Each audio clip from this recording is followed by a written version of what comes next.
Good morning everyone. जैसे हम लोग स्टार्ट करने जा रहे हैं पार्ट 2। तो बहुत सारे न्यू स्टूडेंट जुटे होंगे, तो आप लोग ध्यान रखेंगे कि जिस हिसाब से हम यहाँ पढ़ाना शुरू कर रहे हैं, आप समझिएगा कि सिलेबस स्टार्ट ही हो गया और डेली बाय डेली आप बनाते रहेंगे नोट्स अपना और नोट डाउन करते रहेंगे, क्योंकि जहाँ तक हम पढ़ा चुके रहेंगे वहाँ के बाद ये कोरोना वायरस ख़त्म होने के बाद वहाँ के बाद ही हम लोग आगे बढ़ेंगे। ध्यान रखिएगा इस बात का। तो आप लोग डेली बाय डेली अपना नोट्स ज़रूर बना लेंगे और जितना न्यू स्टूडेंट जुड़े हैं उनको हम बताना चाहेंगे कि आप लोग जो तैयारी कर रहे थे पार्ट 1 में भी कुछ न्यू स्टूडेंट जुटे ही थे, और जिस हिसाब से आपको हम वीडियो के माध्यम से पढ़ाई प्रोवाइड करा रहे थे यूट्यूब पर, उसी तरह से जब तक ये कोरोना चलेगा तब तक हम पढ़ाई इसी तरह से करेंगे। और फिर जब ओपन होगा क्लास तो फिर क्लास में बैठ के उसके आगे बढ़ेंगे। अब बीच में यदि एग्ज़ाम पार्ट 1 का होने का नोटिफिकेशन आ जाता है यूनिवर्सिटी की तरफ से, तो फिर हम इसको रोक करके उसकी फिर से आराम से आपकी अच्छी तरह से प्रिपरेशन करा करके आपको एग्ज़ाम दिला लेंगे और फिर जहाँ तक हम पढ़ा चुके होंगे वहाँ के बाद फिर आगे बढ़ेंगे। ऐसा इसलिए करना ज़्यादा ज़रूरी था कि सिलेबस बड़ी होती है, पार्ट 1 की तरह वो छोटा सिलेबस आपको मिलेगा नहीं।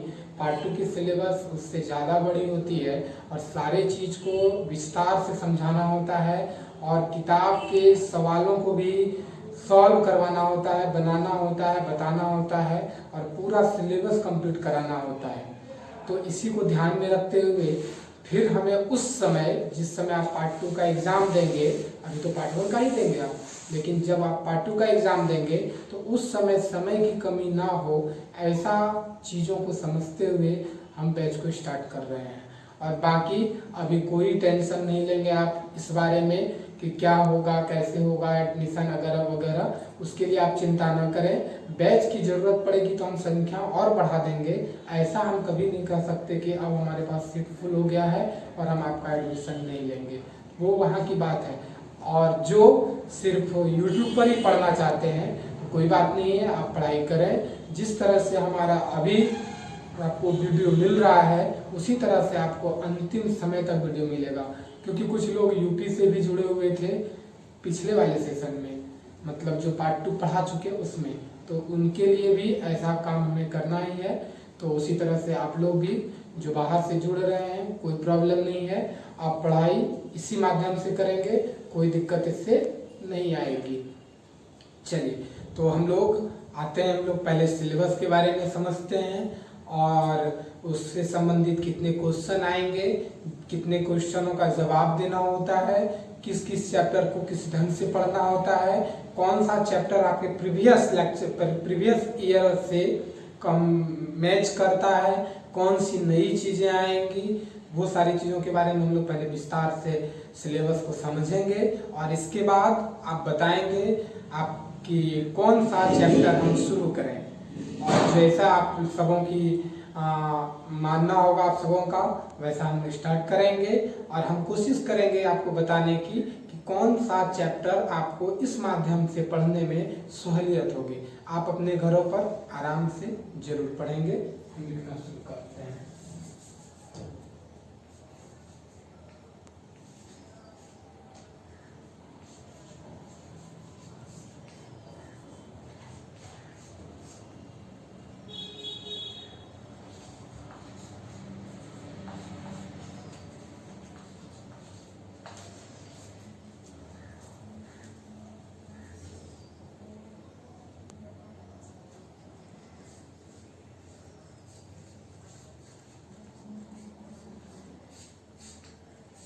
Paper 3 group A.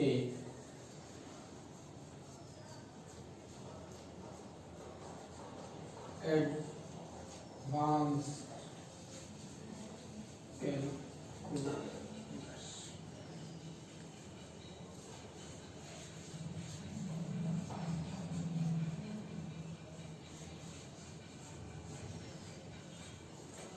Group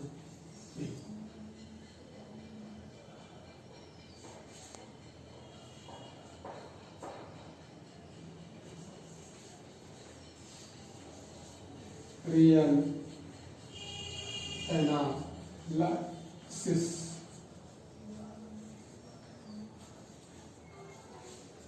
beta and gamma function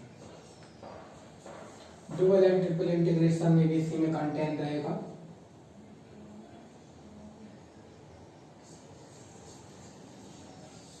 group से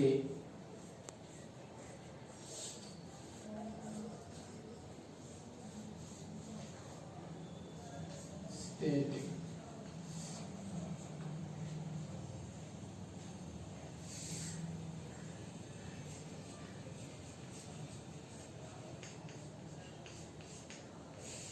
paper 4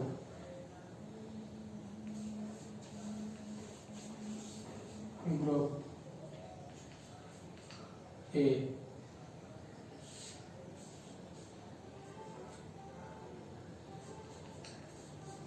special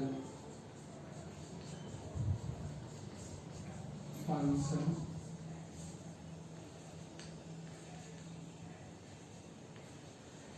Laplace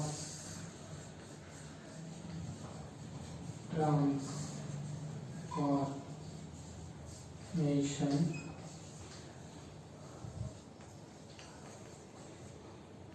inverse Laplace transformation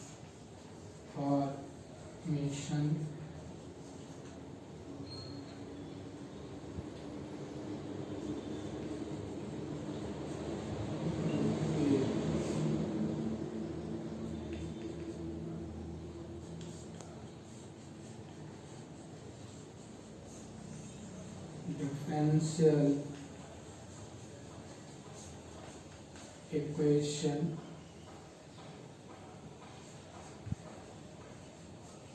group C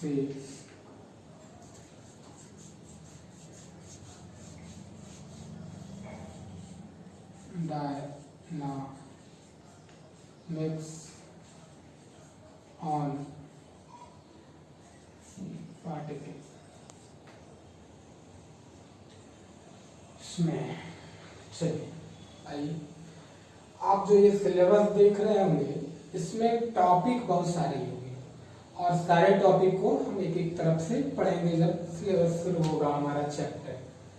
सबसे पहले पेपर फर्स्ट और पेपर सेकंड आप पढ़ चुके होंगे, relation and function, modern algebra, theory of equation, matrices and trigonometry, ये paper first में पढ़े होंगे।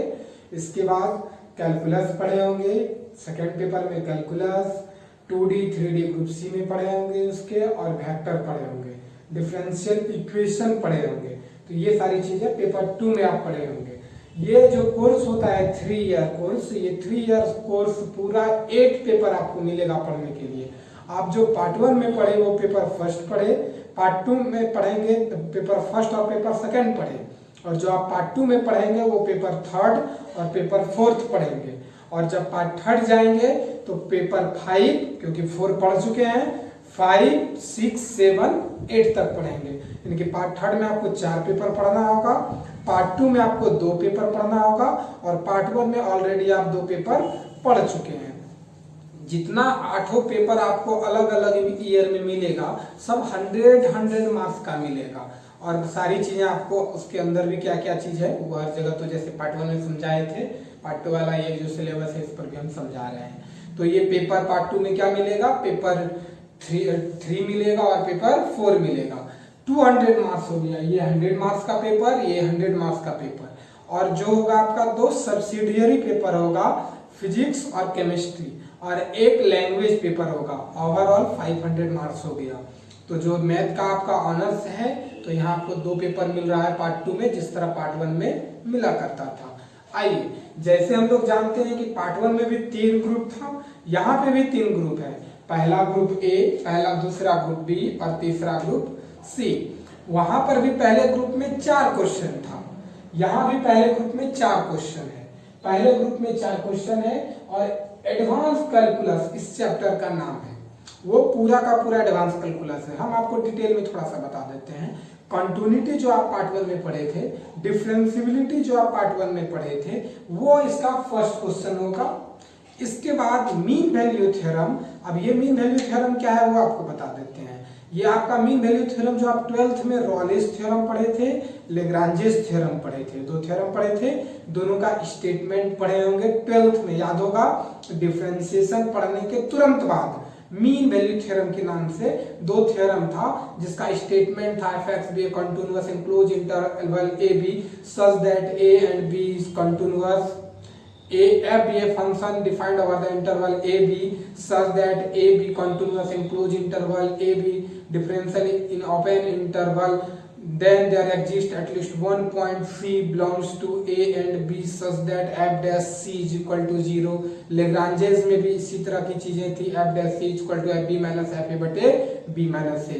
लेग्रांजेस और रॉलेस थ्योरम पढ़े थे। यहाँ पर भी इसका क्वेश्चन नंबर 2 जो पढ़ेंगे उसका प्रूफ पढ़ेंगे। यहाँ पर 4 और या 5 उसी तरह का theorem, Rolle's theorem, Lagrange's theorem, Cauchy's mean value theorem, intermediate value theorem, इस तरह के 4 से 5 थ्योरम्स होगी। और जिस तरह से वहां पे उसका प्रॉब्लम बनाए थे डिफरेंशिएशन के बाद जो रॉलेस थ्योरम में, उसी तरह से यहाँ भी आपको प्रॉब्लम बनाना होगा। 2-4 प्रॉब्लम वही का यहाँ पे है, उसको भी बनाना पड़ेगा और यहाँ पे कुछ एक्स्ट्रा भी है। इसके बाद जब इसके तीसरे क्वेश्चन पे आप आएंगे तो वो सेकेंड वेरिएबल हो जाएगा। सेकेंड वेरिएबल शायद आप लोग अभी तक नहीं समझते होंगे, जो वेक्टर अच्छे से पढ़े होंगे वहां जिस समय हम पढ़ा रहे थे क्लास में, तो वो याद होगा कि सेकेंड वेरिएबल जिसमें x और y दो तरह की चीजें मिलती होगी, जैसे fx is equal to x square plus y square upon 2 मान लीजिए ये यहाँ, और x और y दो वेरिएबल है। ये z के बराबर इधर से ना कहना चाहें तो इधर कह दें ये z is equal to f x y. यहाँ पर तीन है, 1 2 और 3। इसमें दो वेरिएबल x और y डिपेंडेंट है और ये डिपेंडेंट है और ये दोनों इंडिपेंडेंट है। डिफरेंशियल इक्वेशन जो जिस समय 12th में पढ़ाए थे और पार्ट 1 वाले आपको जब पार्ट 1 में भी हम पढ़ाए थे तो वहां पे डिपेंडेंट और इंडिपेंडेंट वेरिएबल बताए थे, समझ रहे हैं बात को। और वहां भी बताए थे कि पार्ट 2 में हम इसका यूज करेंगे। तो पार्शियल डिफरेंशिएशन इसके तीसरे नंबर क्वेश्चन में पढ़ेंगे, जो होगा 2 वेरिएबल पर। पहले डिफरेंशिएशन आप लोग 1 वेरिएबल पे पढ़ चुके हैं, तो इसमें पार्शियल डिफरेंशिएशन पढ़ेंगे वो 2 वेरिएबल पर। इसके बाद आइए इसके 4th नंबर क्वेश्चन में मैक्सिमा एंड मिनिमा पढ़ेंगे, वो भी 2 वेरिएबल पर। क्लियर है, बात समझ रहे होंगे। और उससे रिलेटेड थ्योरम्स भी होगा। तो इसमें 4 क्वेश्चन होगा। क्या क्या चैप्टर होगा वो हम बता दिए, वो 4 क्वेश्चन इससे आया। आइए रियल एनालिसिस। ये देखने में तो लगेगा कि पहले इसके बारे में कुछ जानते हैं, लेकिन ये थोड़ा अलग टाइप का चीज होगा। इसमें जो रियल एनालिसिस आप देख रहे हैं, इस रियल एनालिसिस से में आपको पूरे 3 क्वेश्चन पढ़ना पड़ेगा। 3 क्वेश्चन का मतलब समझिएगा 3 चैप्टर, 3 टॉपिक, समझ रहे बात को। तो उसमें पहला टॉपिक होगा सीक्वेंस, दूसरा टॉपिक होगा सीरीज और तीसरा टॉपिक होगा अल्टरनेटिंग सीरीज। इस संबंध में भी आप चीजों को पढ़ चुके हैं। जब आप क्लास 11th में थे तो वहां पे सीक्वेंस एंड सीरीज हम आपको पढ़ाए होंगे, जहां पर किसी नंबर को कोमा में जब लिखा जाता था तो सीक्वेंस कहते थे, और जब उसी को कोमा को हटा के प्लस लगा दिया जाता था तो सीरीज कहते थे। वहां पे हम लोग समेशन टाइप का भी यूज करके कुछ प्रॉब्लम्स को सॉल्व किए थे। तो सीक्वेंस एंड सीरीज ये अलग अलग 2 क्वेश्चन होगा। अच्छा, ये रियल एनालिसिस आखिर है क्या? तो इसमें किसी संख्या पर एनालिसिस करते हैं। कोई नंबर क्या, रियल नंबर पर हम लोग एनालिसिस करते हैं कि 1 से 1000 तक के जोड़ को तो हम लोग जानते हैं, लेकिन यदि 1 से इन्फिनिटी तक के जोड़ को हम जाने तो वो कैसा होगा। फिर इसमें कन्वर्जेंसी, नाम धीरे धीरे सुनिएगा, कन्वर्जेंसी ऑफ ए सीक्वेंस समझ गए होंगे, और सीरीज भी समझ गए होंगे, सीक्वेंस कोमा के साथ और सीरीज प्लस के साथ। तो वहां convergency of a sequence, convergency of a series, convergency of a series, divergency of a sequence, divergency of a series. तो डिफरेंट टाइप के सीक्वेंस और सीरीज का कन्वर्जेंसी और डाइवर्जेंसी टेस्ट करेंगे। याद रखिएगा, वहां पे भी जो टेस्ट करेंगे वहां टेस्ट होगा। जिस तरह आप लोग थ्योरम पढ़ते हैं उसी तरह उस थ्योरम के जगह पे हम लोग टेस्ट का वहां प्रयोग करेंगे और 8 से 9 टेस्ट होंगे और उस बेस्ड पे सवाल होगा, हमारा प्रॉब्लम होगा। तो वहां बुक में दी गई सारे सवालों को हम लोग सॉल्व करेंगे और इसके बाद सीक्वेंस, सीरीज और इसके बाद तीसरा क्वेश्चन जो रियल एनालिसिस को होगा वो होगा अल्टरनेटिंग सीरीज। अल्टरनेटिंग सीरीज मतलब क्या कि यहाँ प्लस है, जैसे 1 प्लस ये माइनस हो जाएगा, प्लस माइनस, फिर ये प्लस माइनस, यानी कि यहाँ पे प्लस माइनस जो चलेगा वो अल्टरनेट चलेगा। बात समझ में आया होगा। सीक्वेंस 11th में लिखने सीखे थे, कोई नंबर के को कोमा के रूप में, सीरीज किसी नंबर को कोमा हटा करके अब जोड़ के रूप में लिखेंगे। अल्टरनेटिंग सीरीज क्या होगा कि वो अब प्लस माइनस जो है अल्टरनेट चलेगा, प्लस माइनस, तीनों चीज समझ गए। और उस पे बेस्ड थ्योरम यानी कि जिसको हम लोग टेस्ट कहेंगे वहां पर, और उस पे प्रॉब्लम पढ़ेंगे। तो इसका क्वेश्चन खत्म हो गया। आइए बीटा एंड गामा फंक्शन, ये एडवांस चीज आपको मिलेगा क्योंकि पार्ट 1 तक जो आप जनरल चीज पढ़ते आ रहे थे, इंटीग्रेशन, एक बार इंटीग्रेशन आप लोग समझे होंगे, पढ़े होंगे। यहाँ पर बीटा एंड गामा फंक्शन में हम लोग बहुत सारी प्रॉपर्टीज और थ्योरम्स को पढ़ेंगे और ये अप्लाइड मैथमेटिक्स के ही अंतर्गत आएगा। इसमें double integration, triple integration, area निकालने के लिए किसी क्षेत्रफल का एरिया कैसे निकालते हैं कॉम्प्लिकेटेड डबल इंटीग्रेशन से, ट्रिपल इंटीग्रेशन से, क्योंकि अभी तक आप लोग एरिया निकालने सीखे थे इस तरह एक इंटीग्रेशन लगा करके, अब लेकिन जो सीखेंगे वो डबल इंटीग्रेशन, डबल और या ट्रिपल इंटीग्रेशन। तो अब देखिए हम लोग 2D में एरिया निकालने सीख गए थे किसी त्रिभुज का, चतुर्भुज का, अब हम लोग 3D वाले में इस पे बहुत सारे कामों को करेंगे। यहाँ पे x, y और z, कहने का मतलब यहाँ पर जो फर्स्ट आप इंटीग्रेशन लगाते थे तो यहाँ आप यही लिखते थे fx is equal to fx यानी कि इंटीग्रेशन fx dx। लेकिन जब हम लोग यहाँ पे पढ़ेंगे बीटा एंड गामा फंक्शन में, यहाँ डबल इंटीग्रेशन होगा, वो कैसा होगा जी, तो वो fx y के फॉर्म में होगा। देखिए यहाँ 2 इंटीग्रेशन है यहाँ पे है, और यहाँ जो सिर्फ अकेला dx लगा करता था, यहाँ पे dx और साथ में dy भी लगेगा। तो इजी होता है, कोई हार्ड नहीं होता है, सिलेबस कोई खुद में हार्ड नहीं होता है। यूनिवर्सिटी आपको जो प्रोवाइड कराती है वो आपके दिमाग से कराती है, आपको दिमाग पे सर्च करके एक्सपर्ट आपको ये सिलेबस तैयार करते हैं। इसलिए आप यह ना सोचेंगे कि चीजें यहाँ भारी होगी, आपके दिमाग के अनुसार वो एक्सपर्ट तैयार करके सिलेबस को भेजे हैं। ये आपकी सोच, ये आपकी समझ है कि आप उसे भारी समझते हैं या हल्का समझते हैं। ये समझ गए, dx dy 2 आ गया। यदि यहाँ 3 इंटीग्रेशन ट्रिपल हो जाता तो एक यहाँ z जुटा रहेगा और ये अलग से dz आएगा। बाकी सारी चीजों को हम लोग चैप्टर में पढ़ेंगे। आइए स्टैटिक्स, ये स्टैटिक्स देख रहे होंगे और इस साइड डायनामिक्स देख रहे होंगे। ये कनेक्शन 2 चैप्टर आपके सिलेबस में पार्ट 2 में देने का कारण है कि ये जब आप पार्ट 3 में जब जाएंगे और पेपर 8 में हाइड्रोस्टैटिक्स और बॉडी रिजिड बॉडी डायनामिक्स जब पढ़ेंगे तो इसका बहुत सारा प्रयोग होगा। हम इसके लिए आपको थोड़ा सा बैकग्राउंड में ले चलते हैं। फिजिक्स में 3 भाग होता है, 3 पार्ट। पहला पार्ट जो आप पढ़े होंगे 11th में पढ़े होंगे, मैकेनिक्स, याद होगा 11th शुरू ही मैकेनिक्स से होता है, और जो हायर एजुकेशन की तरफ पढ़ते हैं वहां पे मैकेनिक्स को यदि आप अच्छे ढंग से फिजिक्स को पढ़े होंगे तो मैकेनिक्स, थर्मोडायनामिक्स और इलेक्ट्रोकेमिस्ट्री आप पढ़े होंगे। 3 ब्रांच फिजिक्स का वहां पर हो रहा होगा। और वो जो मैकेनिक्स में हम लोग पढ़ते हैं किसी बॉडी पर, किसी फ्लूइड पे, समझ रहे हैं ना, या किसी गैस पे, वो रेस्ट में रहे या मोशन में रहे, उस पर फोर्स काम क्या करता है। वो फोर्स इंटरनल भी हो सकता है, एक्सटर्नल भी हो सकता है। तो बात को समझ रहे होंगे। अब देखिए हम एक शब्द का प्रयोग किए, फ्लूइड। वो फ्लूइड क्या है कि वो फ्लूइड आपका वाटर, पानी हो सकता है, वो फ्लूइड आपका गैस भी हो सकता है, वो फ्लूइड आपका प्लाज्मा भी हो सकता है। प्लाज्मा का चर्चा आजकल बहुत हो रहा है, आप तो अच्छी तरह से जान रहे होंगे। तो उस तरह की चीजों को हम लोग मैकेनिक्स में पढ़ते हैं। और उस मैकेनिक्स में फिर 3 पार्ट आ जाता है आपका। एक जो पार्ट आता है mechanics on rigid body, body पे। अब देखिएगा मैकेनिक्स का जो हम पढ़ेंगे वो रिजिड बॉडी पे पढ़ेंगे।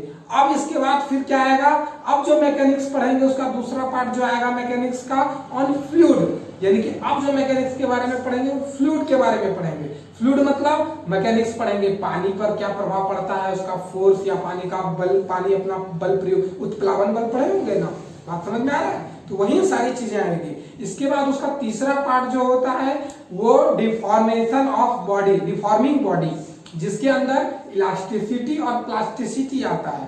तो ये इलास्टिसिटी और प्लास्टिसिटी, इलास्टिसिटी जैसे आटा गूंथा हुआ है आपका वो इलास्टिक है, उस तरह का कोई रबड़ है वो इलास्टिक है।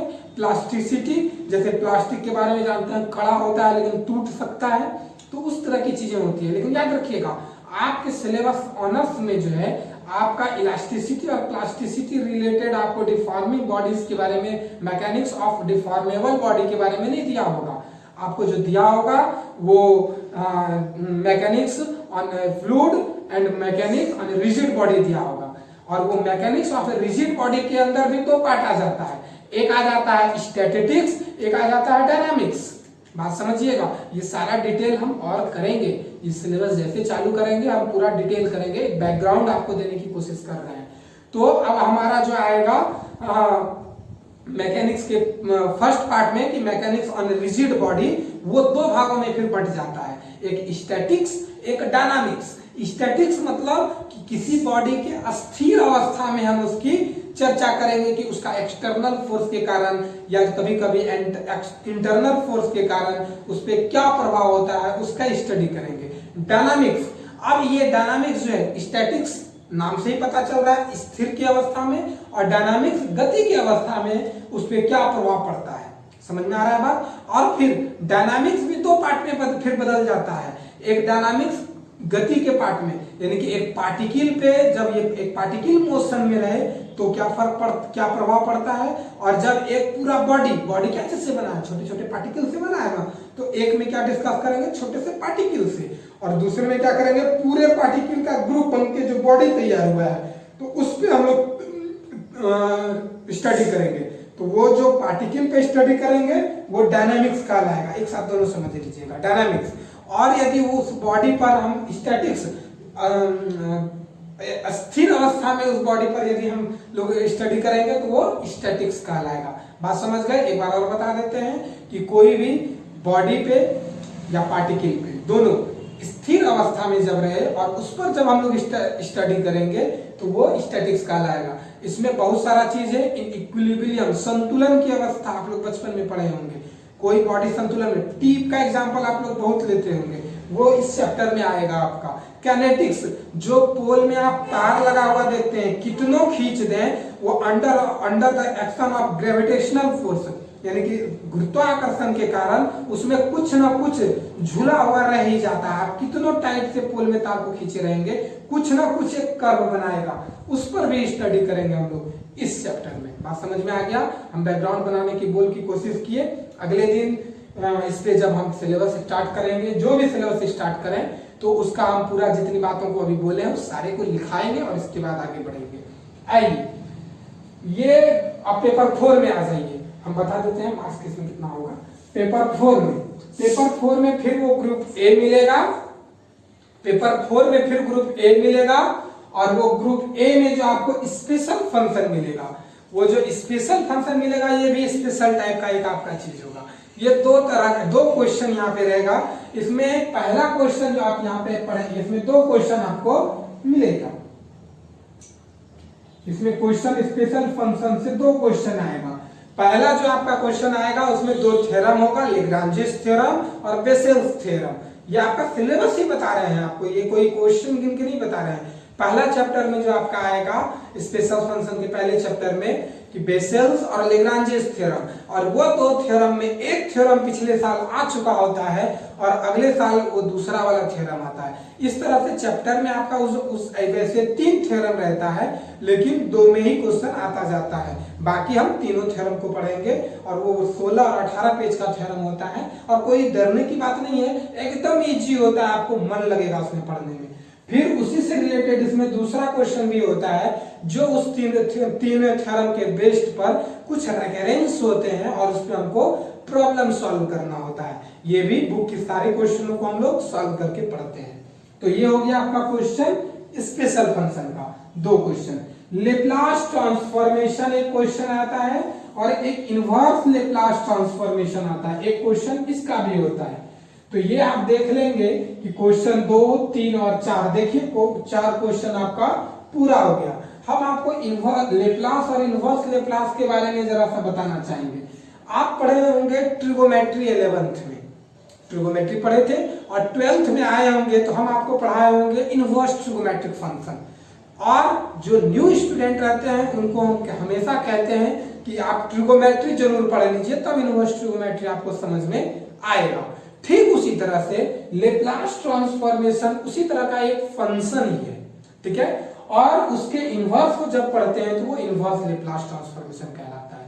तो थोड़ा सा हम इनवर्स लेप्लास की तरफ भी आपको ले जाना चाहेंगे कि ये एक फंक्शन होता है, जैसे मान लीजिए कि ये function of time domain function होता है, और ये जो होता है ये फ्रीक्वेंसी डोमेन फंक्शन होता है, और यहां से यहां तक एक फंक्शन डिफाइंड होता है, फंक्शन पढ़ा है ना, वो फंक्शन का नाम हम टी देते हैं।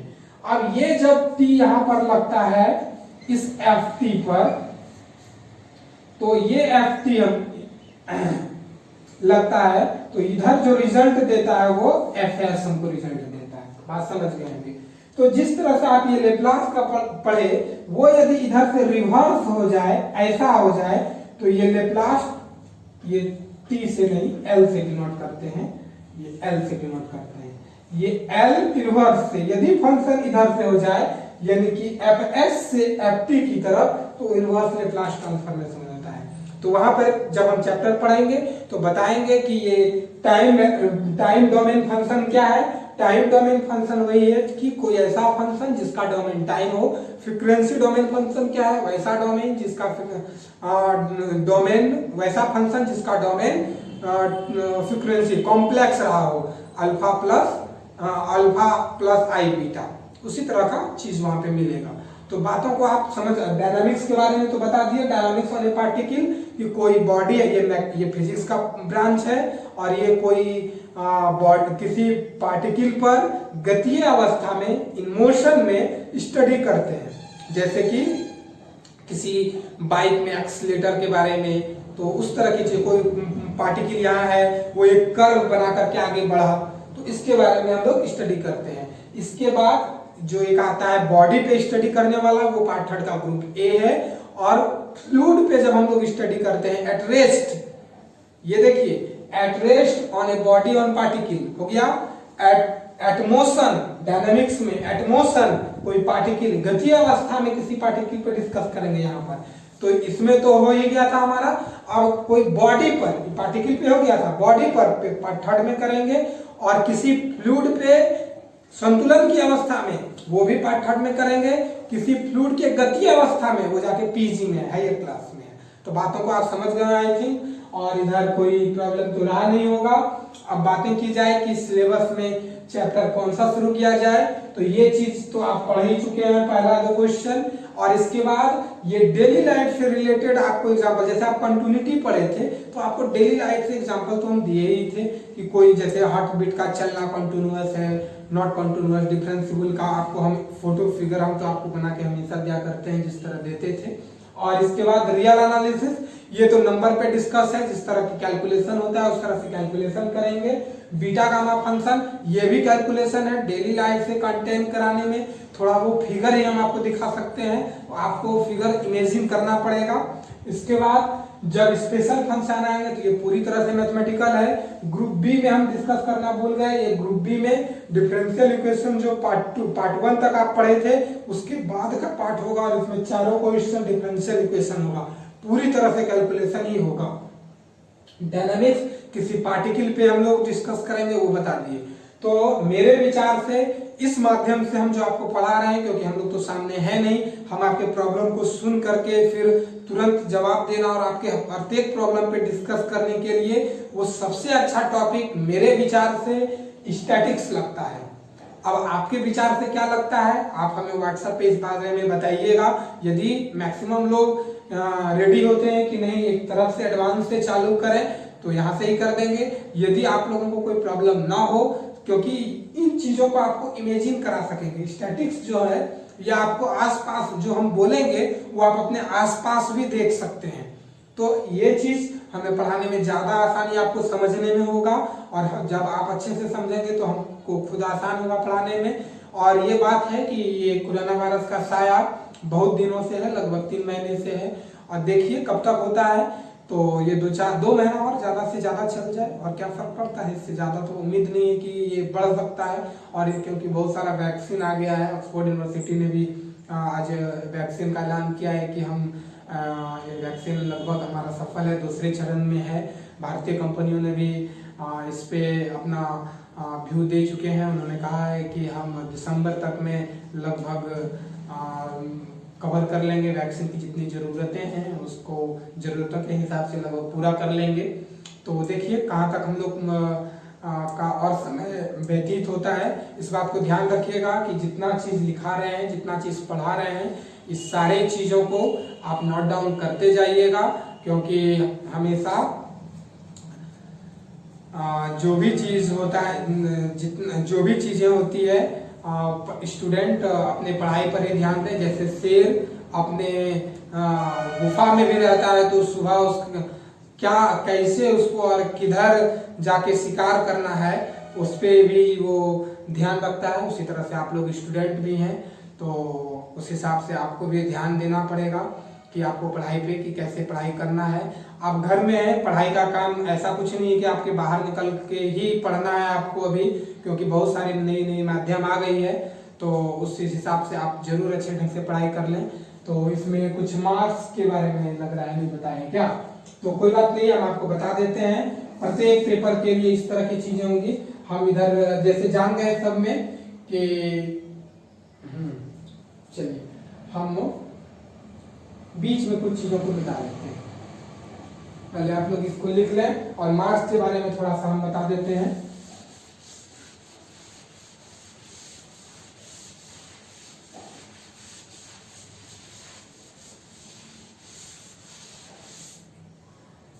ये मार्क्स आपका उसी हिसाब से रहेगा जिस तरह से पार्ट 1 में रहा करता था। जैसे कि ये पेपर आप देख रहे होंगे, इस पेपर में आपको 100 मार्क्स का क्वेश्चन पूछा जाएगा। पूरे क्वेश्चन इसमें भी आपको 100 मार्क्स का क्वेश्चन पूछा जाएगा, ठीक है। इसके बाद आपके पास पूरे क्वेश्चन की संख्या एग्जाम में जो बनानी है वो 6 क्वेश्चन बनाना है।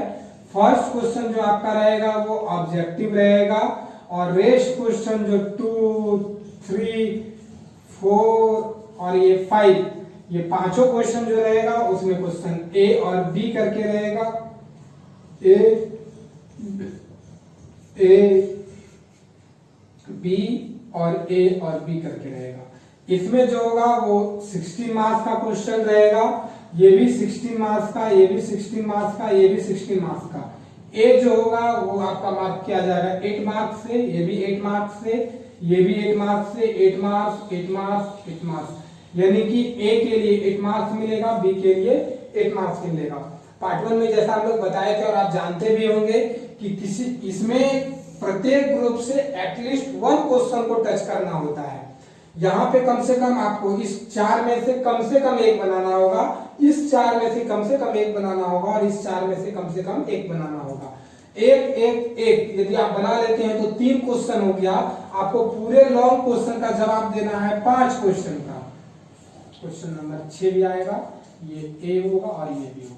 तो ये जो आपका लॉन्ग क्वेश्चन होगा ये पूरे 5 क्वेश्चन आपको बनाना होगा 2 से 6 तक में, और एक आप सबका बना लेंगे और बाकी 2 क्वेश्चन आप या इससे बना लीजिए या इससे बना लीजिए या इससे बना लीजिए, कोई दिक्कत नहीं। यदि एक ग्रुप आप मान लीजिए कि ग्रुप सी को आप छोड़ देते हैं तो अब आप कितनों क्वेश्चन बना लीजिए, आपका 4 क्वेश्चन ही मार्क्स किया जाएगा, वहां पे मार्क्स 4 क्वेश्चन पे ही दिया जाएगा। तो ध्यान रखिएगा कि पहले आप एक क्वेश्चन सबको टच कर लेंगे और इसके बाद 2 क्वेश्चन किसी एक से या इससे आप मान लीजिए 3 बना लिए, एक इससे बना लीजिए, एक इससे बना लीजिए। मान लीजिए इससे आप 3 बना लिए तो एक इससे बना लीजिए, एक इससे बना लीजिए, इससे 3 बना लिए तो एक इससे बना लीजिए, एक इससे बना लीजिए, वो आप फ्री हैं, कोई दिक्कत नहीं ना। इसमें भी उसी तरह से होगा, लेकिन इसमें एक जो क्वेश्चन हम आपको बताए कि स्पेशल फंक्शन में होता है वो 16 मार्क्स का होगा, तो वो ज्यादा चिंता का विषय नहीं है। ये पैटर्न जो आपका पार्ट 1 में था वही पैटर्न आपका यहाँ भी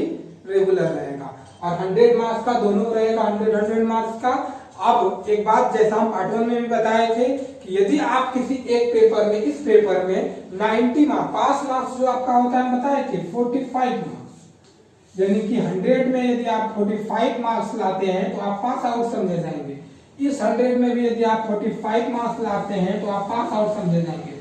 यदि दोनों में इसमें से आप 90 मार्क्स ले आए और इसमें आप 0, एग्जाम तो देना है, अब्सेंट नहीं करना है, और यदि इसमें आप खुदा न खास्ते 0 मार्क्स लाते हैं तब पर भी आप पार्ट 2 पास कहे जाएंगे, आप पास रहेंगे, याद रखेंगे। यानी कि दोनों मिला करके आपको 90 नंबर लाना होगा। साफ शब्दों में दोनों मिला करके आपको 90 नंबर लाना होगा, आप पास हो जाएंगे। क्लियर है? अभी तक जो यूनिवर्सिटी में रूल रेगुलेशंस है। अब इस हिसाब से आप तो सारी चीजों को समझ गए। अब आप सारी चीजों को नोट डाउन करते जाएंगे और डेली इसी तरह से पढ़ते जाएंगे और आगे बढ़ेंगे। और ऐसा आप ना सोचेंगे कि अच्छा पढ़ेंगे, क्योंकि जो ना पढ़ेंगे वो धीरे धीरे दबते जाएंगे और उसको फिर ऑनर्स भारी लगने लगेगा। पार्ट 1 के बारे में चिंता नहीं कीजिए कुछ भी। अभी यूनिवर्सिटी के बारे में हम पहले भी एक बात की घोषणा अपने फेसबुक आईडी पे कर चुके थे कि यूनिवर्सिटी यदि एग्जाम ले लेती है तो ये बहुत अच्छी बात है, लेकिन स्थितियां परिस्थितियां वैसी अनुकूल नहीं थी। आज से 2 महीना पहले हम ये भविष्यवाणी कर चुके थे कि स्थितियां परिस्थितियां अभी अनुकूल नहीं है। ये 15 अगस्त से पहले कम से कम एग्जाम नहीं होने की स्थिति में है। यदि यूनिवर्सिटी एग्जाम लेती तो ये खुशी की बात थी, हमारे लिए भी खुशी की बात थी कि हम लोग दबाव मुक्त हो जाते और अच्छे ढंग से हम लोग अपने पढ़ाई को अपने आगे मंजिल की ओर बढ़ते। लेकिन यूनिवर्सिटी इस काम को करने में असमर्थ रही, जबकि उनकी भरपूर कोशिश थी कि हम वो पूरा करें, एग्जाम हो, लेकिन नहीं हो पाया। ये जरूर दुखद बात है, लेकिन हमारा गेस ये सही निकला। तो वैसी कोई बात नहीं है, एग्जाम अभी भी हमारे विचार से कम सितंबर के आसपास, सितंबर अक्टूबर ये एग्जाम पहुंच सकता है, मे भी पहले भी हो सकता है। तो ये भी बात कंफर्म है कि 15 दिन पहले तो हम लोग को अनुभव अंदाज लग ही जाएगा। तो हम लोग अब अपनी पूरी तैयारी को रिवाइज कर लेंगे 15 दिन 20 दिन में, बीच में अपने पढ़ाई को, पार्ट 2 वाले पढ़ाई को रोक करके। लेकिन आप अभी जो आपका समय बर्बाद हो रहा है, इस बात का ध्यान रखें, समय बर्बाद न होने दें। ये समय बहुत ही महत्वपूर्ण है, क्योंकि आने वाले समय में आपका एग्जाम सेशन सारा एकदम रेगुलर हो जाएगा और उस समय पढ़ाई में बहुत कठिनाई होगी। आपको सिलेबस भी पूरा कंप्लीट कराना होता है। जैसा मेरे बारे में हमारे पुराने सारे स्टूडेंट जानते हैं, न्यू स्टूडेंट को हम बताना चाहेंगे कि हमारे पढ़ाने का तरीका, जो फिजिकली हम लोग बैठ के पढ़ते थे, उसमें सारी चीजों को लिखते हैं। जितना बुक का सवाल है, सारा बुक का सवाल हम आप सब कोई मिल करके सॉल्व करते हैं। सारा सॉल्व हुआ रहता है क्वेश्चन, और फिर टॉपिक वाइज हमारा एकदम पुराना आदत है, जिस तरह से हैबिट है हमारा, कि हम टेस्ट लेते हैं और उसमें कुछ डाउट हो तो उस पर हम डिस्कस करते हैं। पिछले सारे सालों से, जब से हमने पढ़ाना शुरू किया है, तब से ये रेगुलर है, आगे भी इसी तरह से कंटिन्यू ये रूल रहेगा। इसलिए आपके मन में ऐसा कोई कंफ्यूजन ना हो कि पढ़ाई का तरीका क्या है, कैसा है। बाकी इस माध्यम से हम किस प्रकार से पढ़ा पा रहे हैं ये तो हम अभी नहीं बता सकते, लेकिन हम जहाँ तक समझ रहे हैं, आप लोगों का कुछ का जैसा रिस्पॉन्स आ रहा है कि हम बहुत अच्छे ढंग से डिलीवर कर पा रहे हैं अपने पढ़ाई को। अब आप अपने मन से पढ़ें, और जब हम लोग साथ बैठेंगे और साथ पढ़ेंगे तो शायद इससे और बेहतर पढ़ेंगे, जैसा हमें उम्मीद है। और बाकी हम लोग फिर इसी तरह से अपने मंजिल को और आगे बढ़ेंगे। अपने घर में रहें, सुरक्षित रहें, घर से निकलने की कोई ज़रूरत भी नहीं है। यदि ज़्यादा ज़रूरी हो तो ही बाहर निकलें और अपने पढ़ाई पे पूरा फोकस करें। अभी आपके सामने सिर्फ एक ही एम है, एक ही गोल है कि आपकी जो स्टडी है, आपका जो सिलेबस है, इसे अच्छे ढंग से पढ़ें। और साथ ही साथ आपके पास बहुत सारा समय बच भी रहा होगा तो एक्स्ट्रा एक्टिविटीज से रिलेटेड जैसे कुछ नॉलेज ही अचीव कर सकते हैं आप। बहुत सारी नॉलेज आपको मिल सकता है, माध्यमों की कमी नहीं है, वो भी करें। लेकिन जो आपका सिलेबस है, पहला ध्यान आपका इस पे रहे और अपने आप को फिर आगे बढ़ाएं। ठीक है, घर में रहें, सेफ रहें। बहुत बहुत धन्यवाद।